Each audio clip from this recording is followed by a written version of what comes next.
My name is Malcolm Mundy, and this is these are my astrological predictions for 2011. I'm going to now be covering Israel.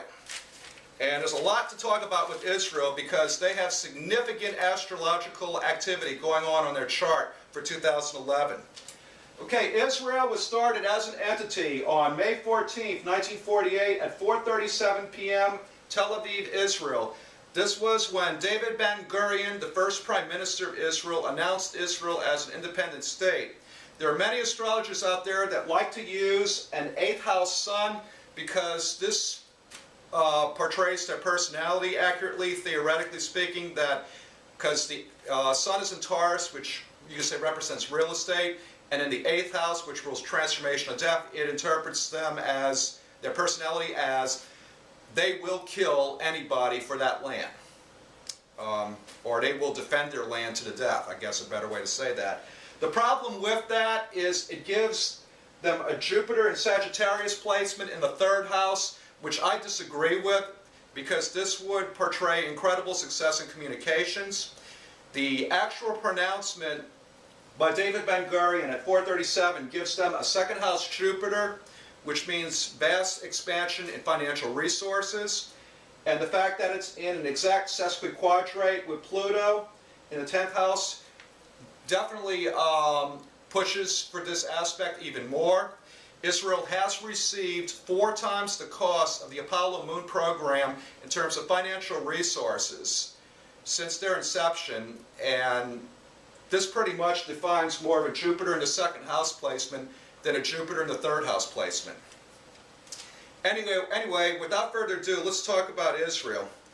I have 3 predictions for Israel. Number 1, Israel has a mix of good and bad news during the first 4 months of the year, but the real noticeable thing to watch for may be an increased number of younger people protesting against the government within Israel, especially not necessarily Palestinian people, but Israeli citizens of Jewish faith. Younger people are now starting to be involved with the internet more. They're starting to be involved more with other people, and they're also starting to travel more. And I think you're going to start to see them get a little bit nervous about being disliked by so many people in the world. It'll be interesting to watch this because you'll probably see the media start to focus on this as Jewish people ashamed to be Jewish, which is ludicrous because the country of Israel and Jewish religion per se is apples and oranges, or I guess a better way to say it, it would be apples and vegetables. Anyway, watch for that to go on.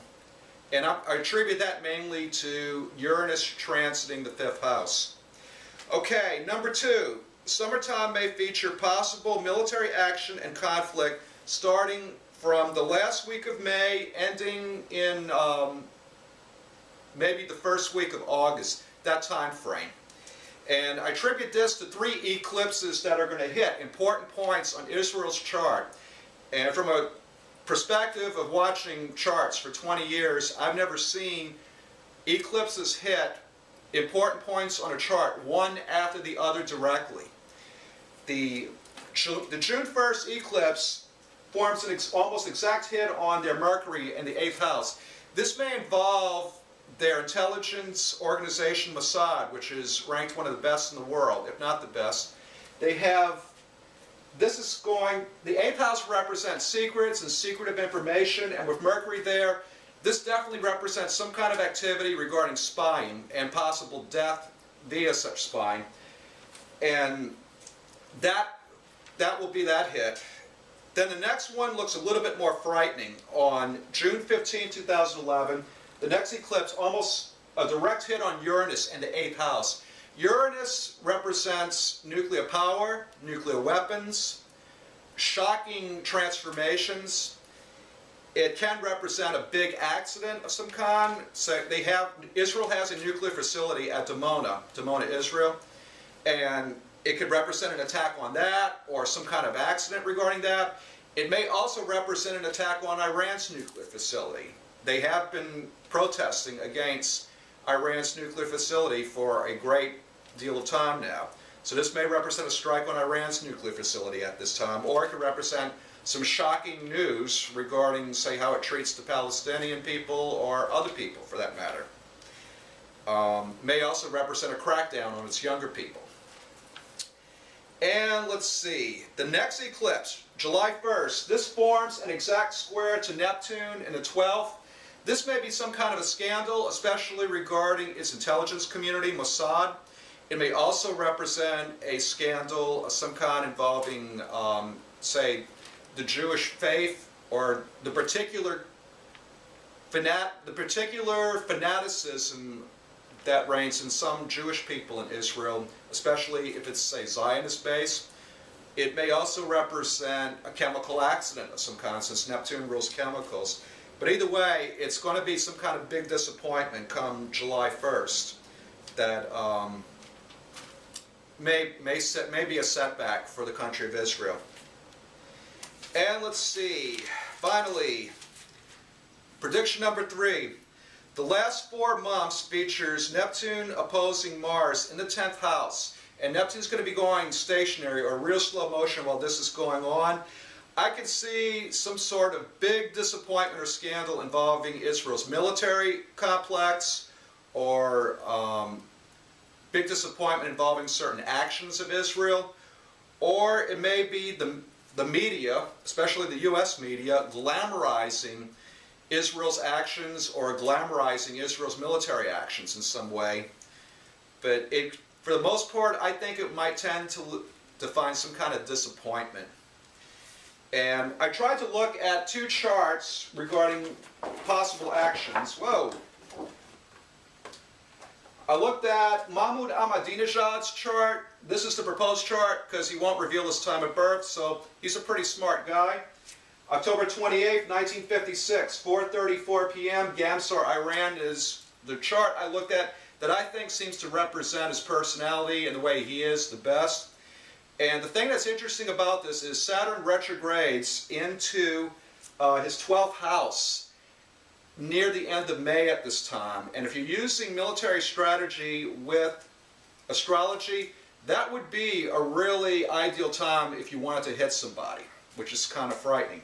Also, I looked at Lebanon's chart. Lebanon has a huge fresh water supply, and Israel's fresh water supplies have been dwindling, probably because a lot of the new immigrants, the new settlers that have moved in, have built swimming pools and fountains.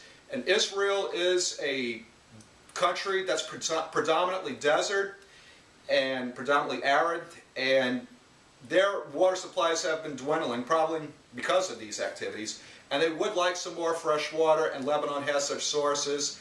And Lebanon also has Hezbollah, which is an accused terrorist organization that did manage to stand off the Israeli military during the early, I forgot what year it was, I think it was like 2003 or 2004, but that was a real shocker that they were able to stand off Israel's military.